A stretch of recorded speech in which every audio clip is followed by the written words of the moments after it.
fuck off with all of them. Yeah, exactly, my nigga. Real straight up, my nigga. So I'm not scared of I'm not scared of you. I'm not scared of you, my nigga. I'm not scared of none of y'all. So y'all ain't gotta follow me, dog. Ain't nothing gonna pop off, my nigga.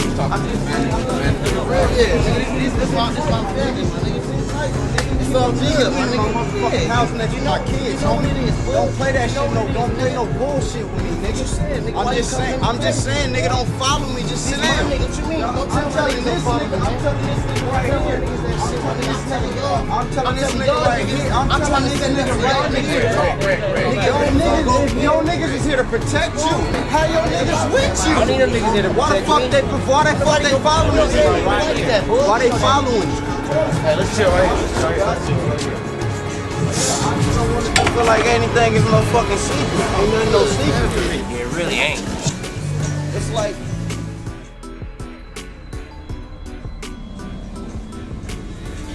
I brought you around my family, my nigga. Okay, I respect that. I accepted your mother, as my auntie, as my family, your sister, as my little cousin. Like, we had talks about being a team, and we had talks about, nigga, I could kill you right now, nigga. Like, what the fuck? I can't trust you with that again. You dig me? It's like, tell me why I should trust you again. You know, over the last couple of weeks, the world, the United States, have been hearing a lot of things about B2K. B2K has broken up. B2K doesn't like their management. B2K, B2K. I know, we know, that you have a story to tell. I don't think the world knows the exact story of how you started, where you've been, and where you plan on going. So in your own words right now, tell your fans that have endured this controversy, the miscommunication of all that has been reported. As you know, the media has a way of taking something small and flipping it. Use this opportunity to tell us how you guys feel. 3 members of the B2K, and how hurt you are based upon your relationship with management, your relationship with Omar, and your relationship with just your family. Because this is your life. This is things that have happened to you. So now, this is an opportunity for you to tell not only your fans, but the world, the true story, the uncut version of B2K. Well, it all started off with myself. I was 8 years old, and I was in a group called Melodic, put together our choreographer Dave Scott and his partner Keisha Gamble, which was Nunu Management at the time. And I had been in that group since I was 8 years old, and you know, members kept changing.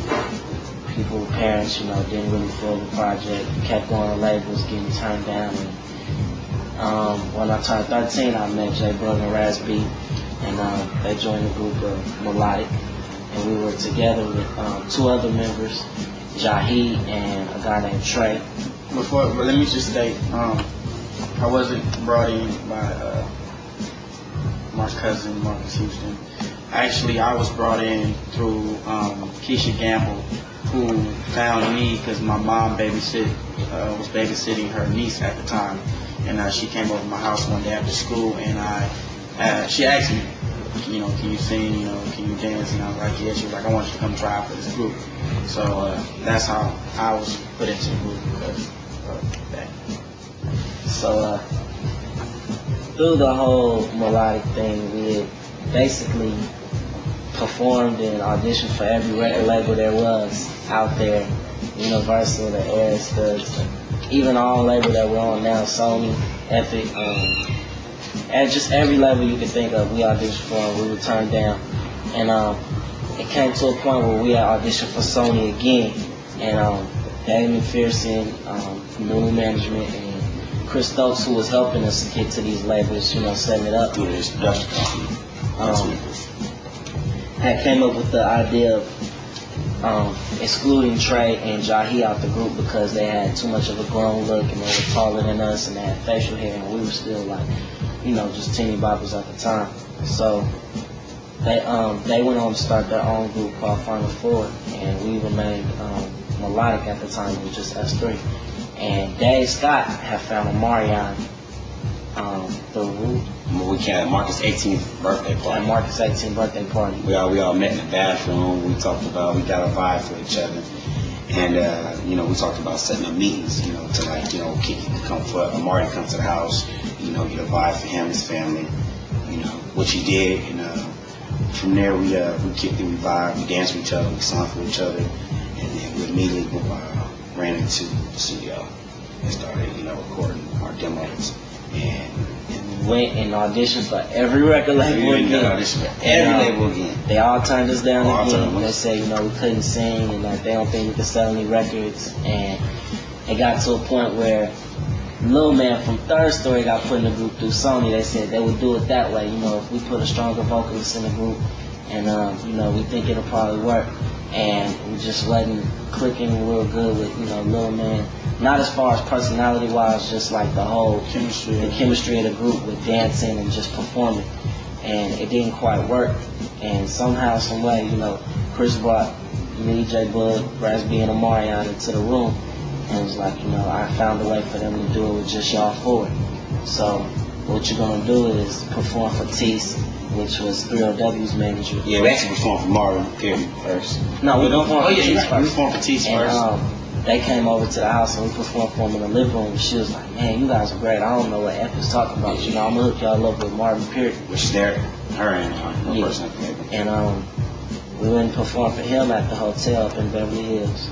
And he was like, y'all are great. He was like, I don't know why nobody's seeing the vision. You guys are, you know, awesome. So after that, we flew out to New York with Katrina Tazaskew, and we met with Dave McPherson, again, Tom Mottola, Polly Anthony, and we went to SIR out there, which is a recording soundstage studio. And we performed. Tommy Mottola walked in there and we was like, you want to wait for everybody else? And he was like, nah, you know, I'm the guy in charge, so just go ahead and perform. So we performed our first song, and then towards the end of the second song, Polly and Dave, everybody else walked in. And after it was over, you know, we sat in the hallway and they came to us and, you know, Tommy told us like, congratulations, you know, it's done. We're going to do this or whatever. So we was all excited to jump around, and that's when we found out, you know, we had got a deal with Sony Epic. So, in the midst of all of that, new management, releases to Christos. I guess it didn't click the personalities, you know what I'm saying? Because basically, you know, Dave Scott and Keisha Gamble, you know, they had a group. And after that, you know, they spent off into the other group. But it was all family, everybody was cool, there was no hard feelings, because nobody wanted to hold nobody's career, you know, careers back, we were most supportive. But it came to a point where it was like, you know, we'll take B2K and you'll take Final Four. So we were told. So, you know, that's where that split came up, and they took Final Four, and they got them signed to MCA Records, and Chris Stokes, Katrina Tazaskew, of course, and they took B2K. I laid there on the floor. Chris was on the bed. Marcus was right there next to me. Once he tried to penetrate me, and then I told him I was bleeding. I said, it hurts. Wow, what the fuck? It hurt, dude. It hurt. It hurt me. I'm a kid. So he was like telling me that it's okay. So I was like, okay, it's okay. You put a dick in my booty hole, bro. And fuck me, my nigga. With Chris laying on the bed, watching with the big ass polo, teddy bear, and the big ass pillows on the bed, fucking me, and watching. That shit not cool, bro. Are you talking about the same room with the burgundy stuff in there? What? Was at the time when you was in the room, was the couch like red burgundy, like the burgundy couch? Was it burgundy? No, it was blue. It was his bedroom. Chris's room. And I was laying outside the bedroom. I was in Chris's bedroom. He had big ass polo pillows, and he had a polo teddy Chris bear got the couch with a red. polo shirt on the teddy bear. Mm-hmm. And then I was laying out. Are you talking about the Chris had? Are you talking about that wooden bed Chris had, that real high wooden bed? Yes, nigga. Yeah, I know about that bed. Before we actually signed the deal with Sony, Chris had to sign to his management contract, and then his dad, Daryl Houston, was contacted by Marcus Houston's dad, Michael Houston, who told him about Stan Diamond, which we hired as our attorney to go over the production deal and the label deal. Not the label deal, the recording contract with Sony. So we did the deal through a production deal, which was basically a good thing at the time because coming out as new artists, it's always good to be put through a production company who can put money behind you. It's almost like a shortcut to the fast, like they say. It's like because you get to use the production company's infrastructure of them, having, having great relationship with producers and different, video directors, and music directors and PDs, people at the radio station, stuff like that. So that's pretty much they say. That's why. We signed to Chris's management company, and then we hired an attorney, Stan Diamond, which his dad found through Michael Houston, which is Marcus Houston's dad. And we signed to Chris's production company, which was a deal with Sony through that. Right? Mm-hmm. And after that, we started working.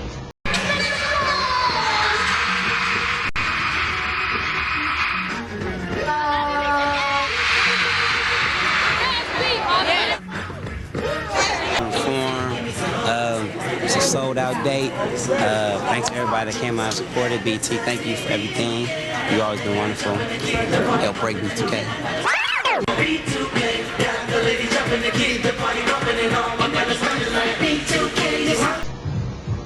And it's just like, this when it all this is how all got crazy. In the beginning, everything was perfectly fine. Everything was, going well.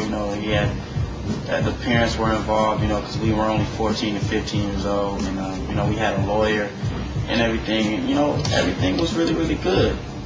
And in the midst of everything, before signing the contract, we had built very, very strong relationships individually, with management, and everybody who was in the actual TG camp. We built very, very strong relationships with them. It's gonna be hot.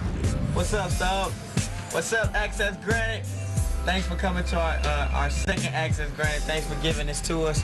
We're gonna have a ball today. Right now I'm getting my makeup. I'm gonna go do my hair. I'm gonna get my, oh, the phone fell in the trash. We got the phone out of the trash. But I'm gonna go get dressed. We're gonna go out there, we're gonna shoot some stuff, then we're gonna hit the stage later on tonight. So y'all stick around for that. This my mom. She doing my hair. How you doing? Say what's up, mama. What's up? So I'm Raz B. This is actually the first look. And I'm gonna be wearing this. He gonna be rocking this fit right here. And as soon as they get their hair done and see, don't we look coordinated? We look coordinated, huh? we gonna be ready to shoot. Maybe that's the reason why I love you. Let's go, guys. So it wasn't so much just business, it was more personal than anything. Basically our management was kind of at the same time like our guidance as far as where we're going in our career and what we're going as far as business and decisions that we make. So like I said, our parents was involved in the beginning, we had a lawyer. But as time went on, as time went on, B2K, actually started having success, and we started, getting offers from here, from there, and Another beautiful morning in Southern California, so wake up LA and smell the traffic jam on Highway 101. We're excited at the radio station because LA's favorite band, B2K, is now arriving at LAX. And tonight, B2K is performing live at the House of Blues. At the Scratch, the time will be 6 a.m. Hi, we are in LA. It's the day after our album just came out. And we're hyped. Hey, man. And we're about to go to an in-store. We're actually about to go home, change, get in the shower. Yeah. We'll go to the in-store. And then we got a show. I see you. We just got off the plane and we're getting ready to go home because we have to go get in the shower and change our clothes and, you know, get back with our big brothers. What up, y'all? Welcome back. 106 & Park, BET's Top 10 Live. Now, Free went on a hunt for B2K. We've been looking for them. They said they were in the building. They said they were upstairs. Not sure where they are right about now. Y'all want to see B2K? Hey, did anybody know where Free is? Is Free here? Is she around here? She's here? No? Is she here? Crazy. I think You found him, Free? Yeah, I got him. They took him. Get ready. Get over here. We found him. B2K, y'all. She found him. Takes a woman to go upstairs and bring these boys down. My dad, Daryl Houston, you know what I'm saying, always wanted, as well as the other parents, you know, wanted to have our attorneys look over everything, you know, whether it was a contract for this, the smallest contract or the biggest contract. He wanted, as well as the other parents, to look over, you know, the contract. So, you know, like I said in the beginning, it was cool, but, you know, as we start getting more and more successful, the deals start getting bigger, and they started coming, you know, more and more. And then it was a statement made.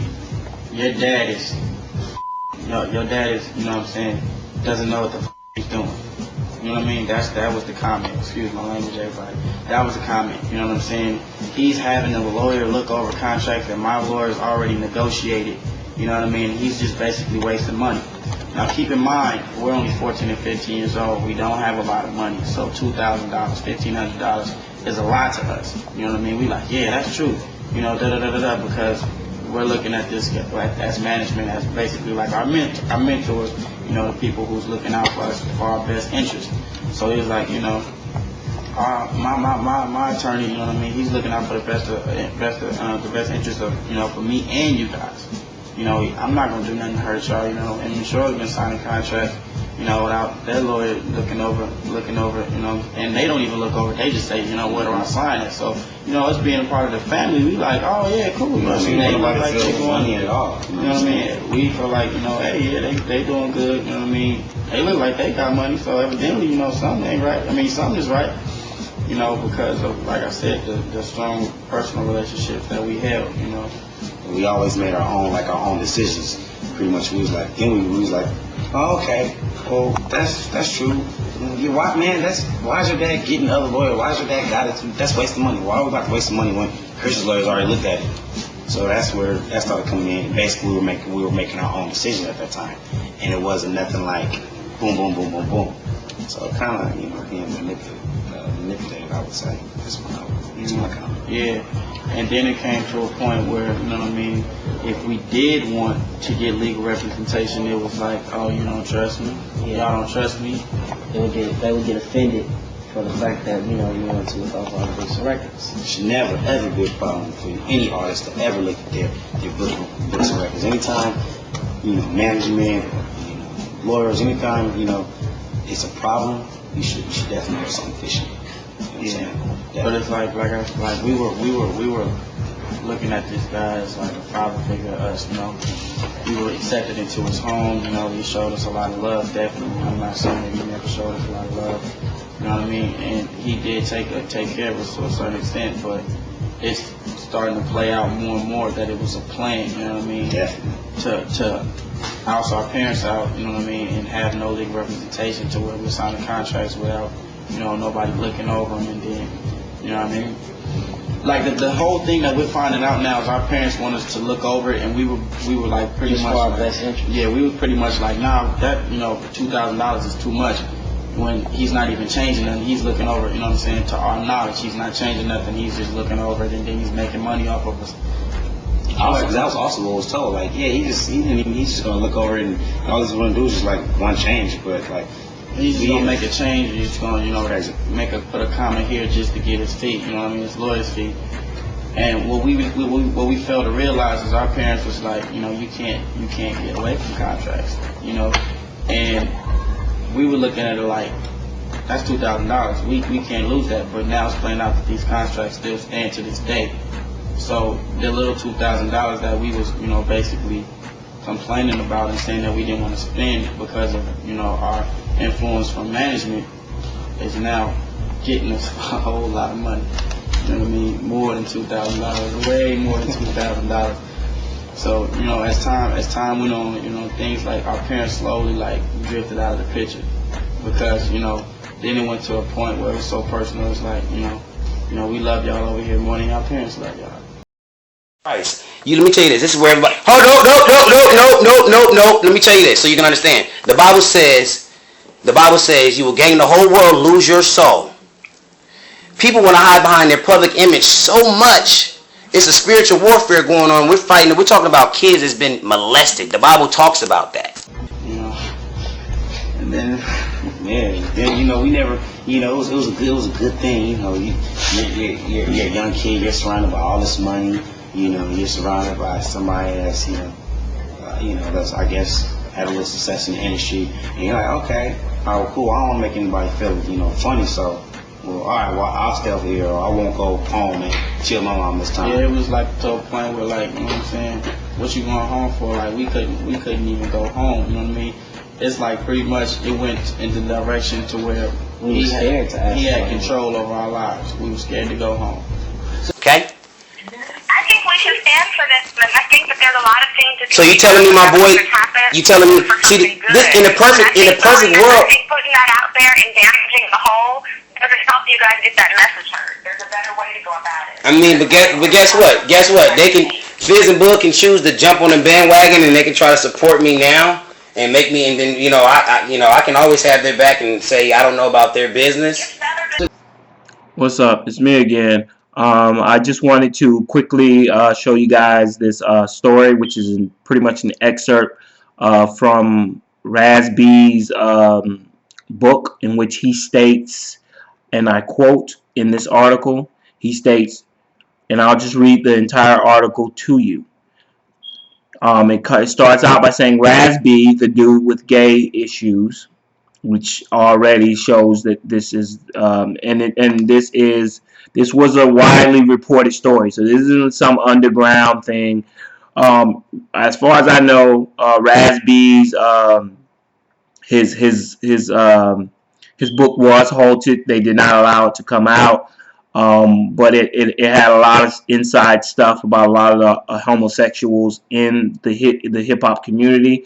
Some of the names he called out were Bow Wow, Chris Brown, Ray J, and among a lot of others who were around. And he has had close ties to. So this is not just a guy who's spitting a whole bunch of names, because he didn't spit every name, but he did spit the name of a lot of the guys that he was around at the time. And considering it was happening to him, I seriously doubt. And once again in this video, the whole situation with the other guy who was a former TUG artist kind of gives you a mindset of, I really would be surprised if Raz B and this guy, who the only two guys to come out actually, were the only two guys who got molested. I think it's a whole bunch of bull crap. But anyways, let me read the article before I get ahead of myself. It says, Raz B, the dude with gay issues, is back with a vengeance. In a new book, among others, he's calling out Bow Wow, Chris Brown, and Ray J as being gay. According to his press release for his book, This Boy's Life, which was halted because of a lot of legal situations brought upon by suits and stuff like that. But anyways, The Boy's Life, a tell-all book by the former B2K member, is on course to take the rock music world by storm. Set to be released, though, through a small publisher, Corona Sky Productions. Raz, born Demario Thornton, plans to expose many of his peers' personal life. Today's excerpt of the book leaked online. In Chapter 4, Thornton spoke about his time in B2K. And he said, there were no girls, there were no breaks, and absolutely no meat. Our diet was so strict that I remember passing out during rehearsals because of our heavily restricted diet. Thornton goes on to say, more important than the food was girls. Girls were not allowed to even have our numbers. Chris would say that girls were a distraction, but in reality, it was just for his own sexual desires. Raz B has accused former manager and first cousin Chris Stokes of molesting him and many others affiliated with his management firm. Thornton goes heavily into the molestation. He says, Chris was gay. He tried his best to hide his sexual appetite from his family, but we knew Chris would make us, members of B2K, go into rooms and have oral and sometimes anal sex. He oftentimes would take pictures of us engaging in sex acts. To this day, I think he still has those images. Me and J Boog, resisted the most. Fizz and Omarion, however, seemed a lot easier to take advantage of. I suspect it was because Fizz was so much younger and Amari was just gay. Raz also spoke on his peers, stating, Ray J was cool at first. I was under the impression that he wanted to help me. But just like with Whitney, he was just looking for someone to use. Ray J said that he was mad about how Chris did us and other artists, but Ray J just wanted airtime. He went on to say Ray J made a diss song about Chris being gay, but that's like the kettle calling the pot black. His statements on Bow Wow, I won't really get into because it really doesn't have much to do with the documentary, but I guess it's dealing with Fizz, so I guess I'll try that as well. He said Bow Wow was younger than all of us, but the record company figured his affiliation with us, B2K, would be great. I didn't see it for myself, but I was told by Fizz that he and Bow Wow did have a sexual encounter. And he said at first he didn't believe it, but after a few years later when they started hanging around each other, he said it started to make more sense. And he said also in the interview with Charlemagne, earlier interview with Charlemagne the God, that he did in fact, that Chris Stokes did in fact try to sick Fizz on Bow Wow. So anyways, that's that part of it. And I just wanted to add that little piece of it because it's very important to the narration of the video. Thank you. Tell me, what kind of effect did it have on your home life, your parents, your friends? Because it had to be dramatic, to whereas the management's got control over you, just pitting you against the parents or pitting you against your friends, the things you don't even know because of your young age. How was that feeling? I mean, what was happening? It was definitely crazy. Parents got emotional, several times because it was several, arguments and, mothers crying and stuff like that. We got our parents and different people to vouch for that, because they feel like their sons was being taken away from them. But they never. Guess what? Because guess what? I'm a leader. I'm a true leader, and true leaders go off the deep end. And guess what? I will risk my public image any day to send a message to the whole world that I'm not gay, I'm not crazy, and I'm telling the truth. I saw a tweet, and it said, "Still searching for attention?" And the fans wonder why there will never be a reunion. Yeah. Shake my damn head. You're a joke, bra. You and the glasses. Yes. Okay. Who are you referring to? Well, everyone knows who I'm referring to. I won't specifically say his name because I'm not going to give him any kind of shine, which that's what he's specifically trying to do right now. If you're smart and you have any sense, you would definitely know that it's a joke. It's a joke. It's like funny. And if you look a little bit deeper into what that is or what that's about, it's about the money. Like who are you? You know what I mean? Like, come on, man, get your life together. You know what I'm saying? Like, do something different. You know what I'm saying? Why you gotta always have an opinion about something? You know what I'm saying? Like, be a man.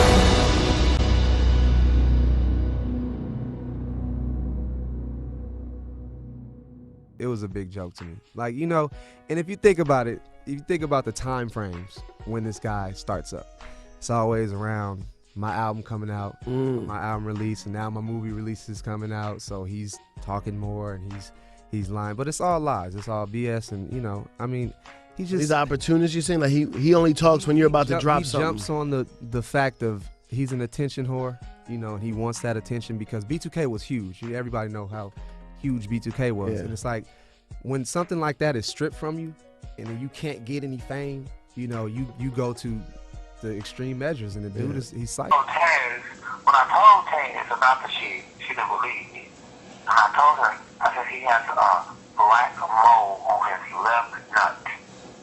You talking about Chris's dick? What? You talking about Marcus or Chris's dick? I'm talking about Marcus's dick. Yeah. He has a black mole on his nut. Yeah, he's not circumcised, and he's not circumcised either. Marcus Houston is not circumcised. No. Yeah, I know. That's what I'm saying. He's not. And he asked me to suck his dick. I told him no. I wasn't gonna do that shit. But he wanted me to. While Chris laid there and watched. Man, I'm sorry. Then Chris being me and Marcus being in the showers. He arranged everything. It was so crazy, bro. Yeah, Chris did the same shit. Chris would try to work through the kids and work through Marcus because he already got Marcus at a young age, and he would work through Marcus to see it. Shit is sick. Man, you sick. You know what? This the type of stuff that makes me upset. That's nasty. I didn't know what was going on. Them motherfuckers was in there fucking or something, but they was in the bathroom. I remember on the tour bus. Oh my God, we was in the far back. You know, in the back of the tour bus is the main room. Yeah, I mean, everything that you talking about, Quentin, I used to walk through the same shit. Chris used to have me have sex. I used to have to fuck Chris all the time. To where it was like, man, this shit's like, it's not even, this shit is nasty, my nigga. I'm really looking at this nigga like, this nigga really is gay. Like, this nigga really do like this shit, and I have to participate and do this shit. When can I stop? He's what you call an incest perpetrator, dog.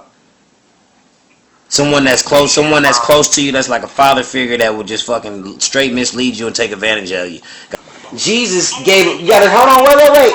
Guess what? See, the problem is everybody want to hide behind their name and their self-image. They won't give that up.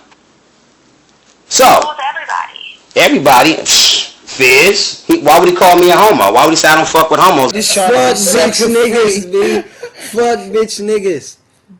Period. We just trying to be sucker free. That's it, yo. Fuck Raz B too. I get to say this shit on camera now. Fuck that gay ass nigga, B. I don't fuck with homos. Period. I'm a real nigga. Why would he call me a homo? Why would he say I don't fuck with homos when he took it up his ass first? Okay, so Fizz took it up in his ass first from Marcus Houston. We know he can't handle it, so he wants to. Okay. I don't need that shit, my nigga. If you feel like you need it, then go back and go do that shit, dog. Period. And don't bring it over here. I keep telling you, don't bring it over here if that's what you want, my nigga. I'll praise be to God. Now, the allegations are definitely true. Throughout the years, you know, the devil and these little, I call them incest perpetrators, they run around, they try to assassinate my character. But my thing is, when you really serving, Christ, what I'm saying, not religious, but when you really following examples and really trying to, follow that lifestyle, you can't live in the dark. You know what I mean? So it was very important for me to, correct the wreckage of my past, especially when you had this thing called a retraction tape that, that I had to do. Basically, Fizz and Bug, we were working on B2K, and they knew about these two secret meetings. One was at Mike Conception's house, and one was in Compton. I brought you around my family, my nigga. Yeah, I respect that. I accepted your mother as my auntie, as my family, your sister, as my little cousin. We had talks about being a team, and we had talks about, nigga, I could kill you right now, nigga. Like, what the fuck? I can't trust you with that again. You dig me? It's like, tell me why I should trust you again.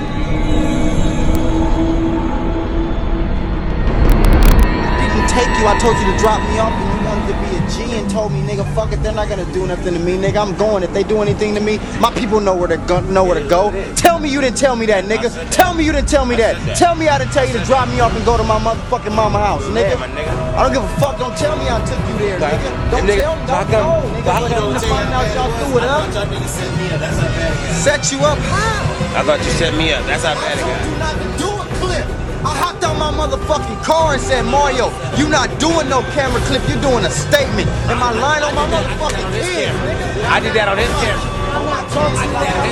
On my mother. I said I'm gonna get out the way on this nigga's fuck camera that. right here. On my kids, my blood, my mama. Did I not hop out my whip and say, nigga, Mario, you ain't doing no fucking clip? It's okay. Tell me, nigga. Tell me now. It's on tape. Tell me now. Say yes, nigga. Yes. Straight up. We could go blows on the sand. Don't tell me I set you up, nigga.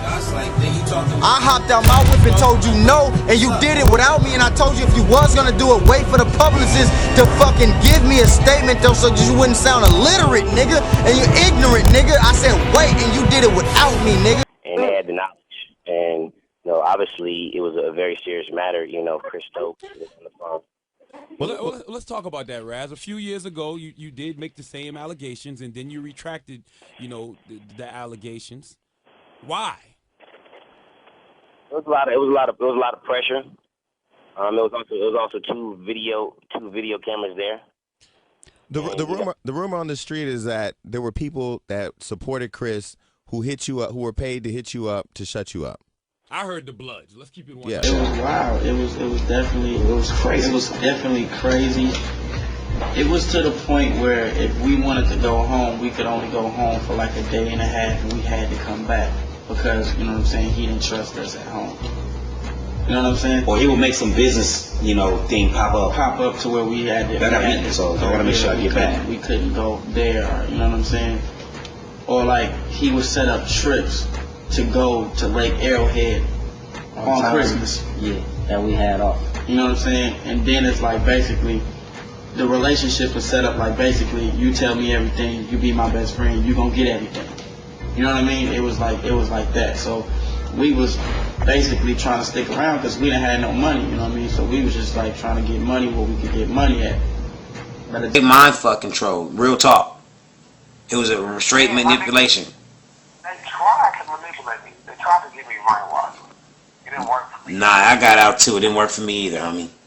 And since it didn't work for me, they got me out the fucking camp. My nigga, they threw my. I remember going to I think it was Let me guess. They threw your shit out somewhere. Yeah, they did. They did it. They threw my. Guess what? Off the walls. It was on Kahunga Boulevard. Cahuenga or Tahunga Boulevard, the old office, the old Get Hooked office. My nigga, yes. Tahunga Ventura. And all that bullshit. And my nigga, I went through that shit cause old girl from 702 went back and said some shit. Who you talking about? Iris? You talking about the dark skinned girl? Iris, the light skinned one. You talking about Jamila? I already know. That's why I said I got this. Jamila.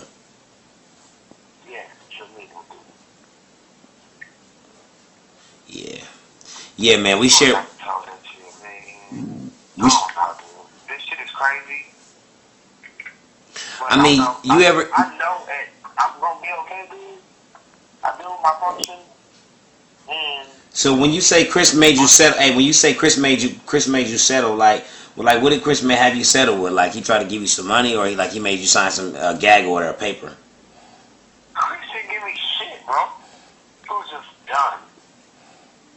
Did he ever He threaten? told my record company that I could not sing no more. He told my record company I couldn't sing, I was forgetting my words, which was bullshit. I was the best fucking singer in that camp. Told them, they dropped me, dude. It was over. At the same time, we wasn't noticing that, he was naive. He was keeping us away from our families, so our families couldn't educate us on what was going on because our families were seeing through it. But we would only have phone conversations, so when we had phone conversations, if our family started going into it, we didn't want to hear because we had already been, brainwashed on this end on what was really going on and what our parents was going to say. And, it was honestly crazy because what he would tell us our parents was going to say, they would actually say it. So he would already pre-prep us to where we wouldn't believe it. You know what I'm saying? We'd be like, nah, you just don't know what's going on. You know what? I got to go. I got to go do a radio drop. You know what I'm saying? Lying to our parents so we wouldn't even, we wouldn't even have to entertain the conversation. And then it's turned into a war between us because, like I said, if you tell him what you know what I'm saying, you get everything, you know what I mean? You're on the good side of the block, you know what I'm saying? You get clothes, you know what I'm saying? You get special privileges, you get, you know what I'm saying, That special treatment, attention, you get everything. You know what I mean? So it was basically turning us against each other in a sense that, you know, we was all doing different things, but we wouldn't tell each other. And if one found out, like quickly they would run back and tell. You know what I'm saying? Just to get brownie points. Just to get, you know what I'm saying, to get everything. Because like I said, we was broke, we ain't had nothing. You know what I mean? So we was just like, we was on the grind trying to get ours individually. And it was several conflicts. I quote it to this day. I can make your voice turn against you, but I wouldn't do that. But I don't want to do that. Anytime a comment like that is passed, that's always stuck in my head. That comment is never left. You know, it was left my head. I'm saying, 'cause that let me know, and pretty much that's what I mean. And pretty much, you know, that's what started to happen. You know, us and the guys, we weren't fighting. You know what I'm saying? We were good. The business was good. You know what I'm saying? But we wouldn't communicate with each other like normally. You know what I'm saying? Because we had these, or I would say, we had these individual relationships. That what was the saying that you had for it? We had 4 individual relationships. It was like 4 individual relationships in a group, and it wasn't, you know, a group as one. Exactly. Which what it used to be in the beginning. It was 4 individual guys in a group instead of it being one group. You know what I mean? Everybody had their own individual careers. But you know what I mean? It got so bad to where we got like in too deep. We got into the situation too deep to where he was basically just running our lives. You know what I mean? Sign this, sign that. You know, do this, do that. You know what I mean? Eat this, eat that. It's like it got to a point. To be honest with you, yo, dude told us we couldn't eat chicken. We couldn't eat chicken, and our parents would tell you, our parents was like, "What the hell wrong with y'all? We couldn't eat chicken. We couldn't eat beef. We couldn't eat no. We could eat turkey. That's it.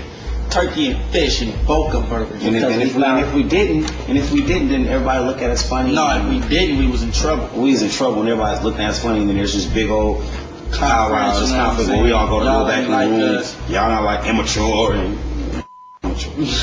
y'all ain't like us. You know what I'm saying? Y'all never be like us. You know what I mean? You disappoint me. You know what I mean? And we were in so deep that we was like believing in this man, like he was like the master of all masters. Like it was like a cult. Like, you know what I mean? We looked up to him. Whatever he said, we did. You know what I mean? Ooh, we can go off today. Like, you know, we don't normally go to the movies, or we can go out today. Everybody that sees us at the City Walk knows it was planned a special event. You know what I'm saying? It's like, oh, when he comes downstairs, oh my God, oh my, everybody's on pins and needles because nobody want to mess up because, you know, nobody want to stay home, or, you know, his mood is going to be messed up. Me and J Bug fall asleep in a movie, we getting in trouble. It was just then we fell asleep in Lord of the Rings. We got in trouble because we didn't see the end that showed what true friendship was. It was just a whole brainwashed, manipulative situation at the end of the day. And you know it was what I'm just saying? like, and it was it carried on to where B2K got so big. You know what I mean? We was trusting him with everything. We went on tour, you know what I'm saying? It was crazy because the only time we made money was when we did spot dates. But whenever we went on like big tours, we never made no money. You know what I'm saying? We went on screen tours too. Y'all spend too much on production. Y'all wait until y'all what fee? Y'all guaranteed. Yeah, y'all wait until y'all guaranteed. You know what I'm too saying? much pyro. Pyro's Pyro's doesn't even cost that much. We have definitely, not even that. When you have accountants on your tour telling you, I hope they know what they're doing.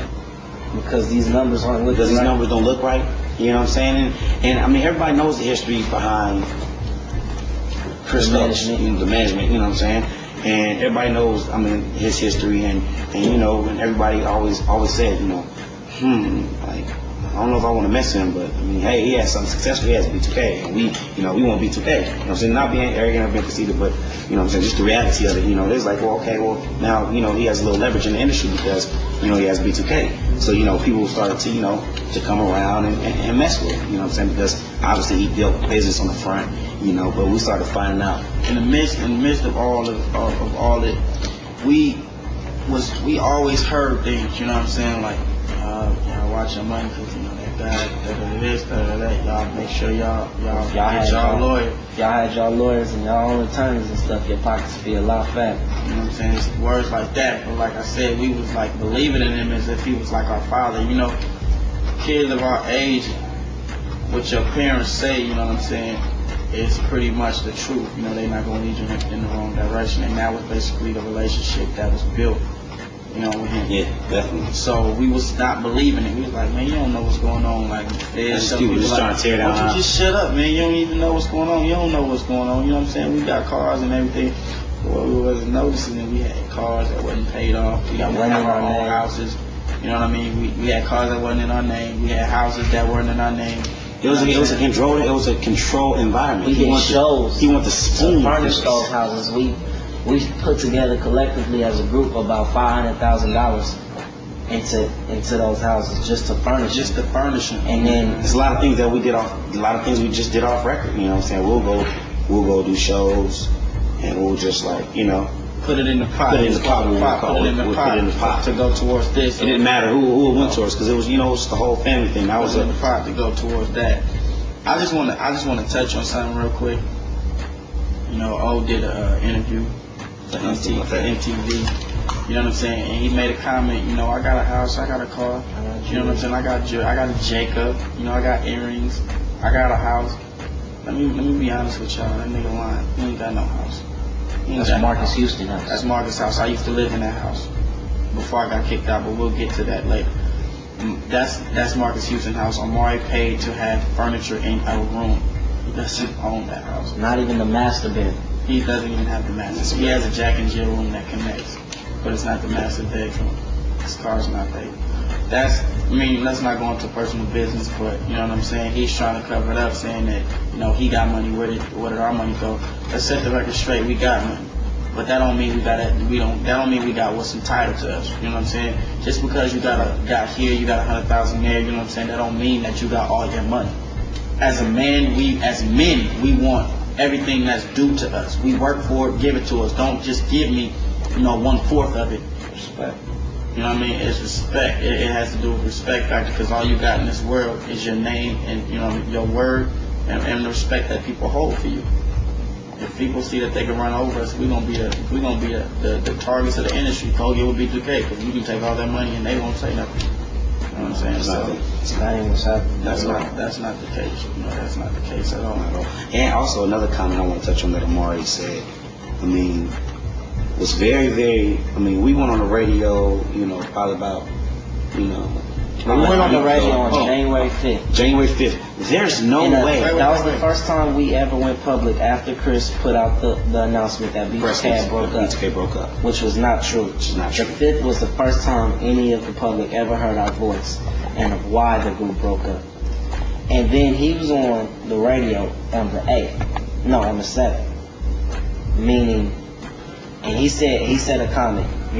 As soon as we heard, the boys say that on the station, that Chris was taking money from us and everything, that, we went and got our attorneys and our lawyers and went right into TUG and checked all the books. Hold up. First of all, unless you use Chris' attorney, because we had no attorneys. We never had. But first of all, bottom line, there's no way you can hire an attorney audit a whole entire company in one day. They go to the books, they go to the roofs, they check accounts, they check. It's when you audit somebody. On the other hand, there's two sets of books. There's TUG books, and then there's the real books. Why go to TUG office and check their books? Their books is their books. That's been the thing. Every bit of money that B2K has ever made always came through the production company. So we don't know what was what, you know what I'm saying? We're just now finding out now, because everybody's fessing up, because everybody knows what's about to go down, you know what I'm saying? They don't want to be a part of it, so they're saying, well, y'all did get advancement for this tour, but I thought you guys received it, you know what I'm saying? Because that's a production agreement, that's the production company's, job to dish out the money, you know what I'm saying? So everybody pretty much now is kind of like, fessing up, you know what I'm saying? And another comment I'd like to touch on that Marion said on MTV is that, a lot of reasons why the group broke up had to do with my solo album. Because I wasn't, really, I was all into myself and, about my solo project, and I wasn't focused on B2K. And, everybody, is all grown men now, and we all want to do our separate things. First of all, that's crazy. Before you even keep on going, I just want to say, that's a lie. For the simple fact, he'll tell you, and everybody who worked on this project will tell you, from Rufus to the engineers, I was in the studio with this kid every night. If it was from 4 o'clock p.m. to 4 o'clock a.m. I was there with him every night, and Raz would drop through every now and then too. So we fully supported his album. Maybe he was sour about it and didn't say nothing. Okay. Now I would like to say, and I would like to fess up and be honest. When my project first came along, we were shooting a movie, so everybody was in there acting. You know, my part really wasn't that big. So, you know, during my off times, the weeks that I didn't work, I was in the studio. And yes, I was real focused on my stuff because, you know, as a solo artist, you have to get deep into your career. You know, you have to get deep into your universe and make sure everything that you're doing is right. And I was definitely really focused on it. And right after the movie was over, we went right into B2K, doing tours, doing doing BET awards. And, you know, my focus was on my album because that's what I was working on at the moment. B2K had shut down and we had became actors. So, yes, I was focused on myself, but Omarion, Raz B, and J Bug all came in the hotel room while we were on the screen 2 or 3 and checked me. They said, you know, Fizz, you're getting into yourself a little too much and we feel like, you know, you're not really focused on the group. And, you know, you just need to be a little more focused on it because we got to move as a unit. And I said, I respect that, you know, I'm not working on my solo album right now, so I should, you know, just lay back for a minute. This is what my focus needs to be at the time. So therefore, you know, I got back into B2K. And I had stopped working on my album for a good 4 or 5 months. I just recently went back into working on my album because they told us, well, that's another story. To Got Served soundtrack.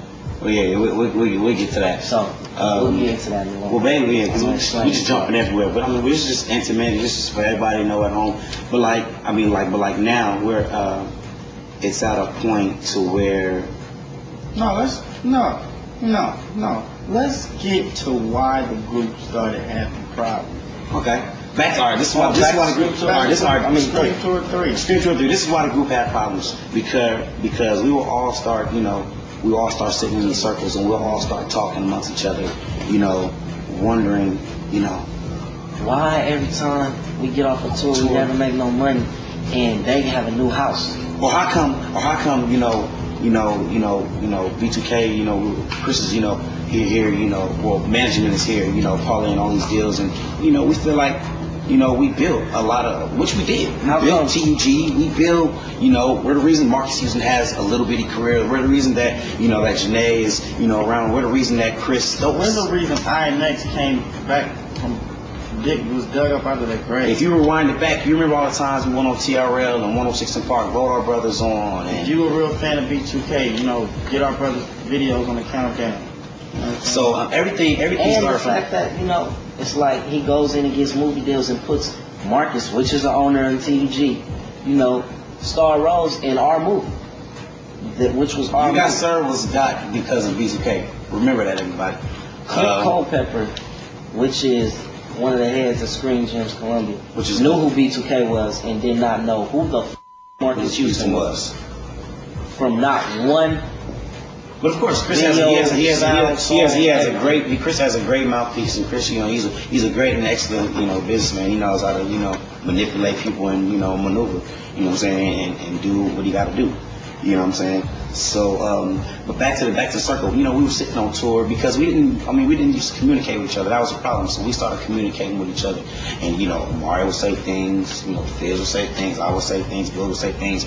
And we were just talking about, like, man, that's not cool. You know, he's getting all this. Well, how come he won't just, like, give us some points on Marcus album or give us executive producer's credit? Points on Marcus album. Or look, we got looked at like stupid. Like we were stupid. Or, you know what I'm saying? Or him passing comment like, I'll start another B2K. I've been doing this. I'm the king of black boy groups and da da da da da. And you know what I'm saying? It always was going to be a Chris Stokes. You know, without y'all or whatever. Like, come on, dog. I mean, humble yourself for a minute. I mean, come on now. Everybody knows. Why before B2K came along, we was all living in one house and we was cutting. Well, Marcus was cutting everybody's hair because we couldn't afford a barber. Then we got kicked out of that house because nobody, the management, couldn't afford it anymore. Wednesday. I'm gonna give y'all a real. Wouldn't stay at an apartment. We stayed at the studio in the alley. While we were recording a whole B2K album. Until we got our advancements. Then we stayed in a hotel for about a month. Which that production deal, anytime we get advancement, it takes half of our money. Therefore, we have to split. If we get $400,000, then TUG will take their $200,000, and we will split the other $200,000, which would be $50,000 each. Which would be $50,000 each. So I mean, and Chris, I mean, he calls himself. We gotta keep on going. I mean, it's everywhere. It's so much.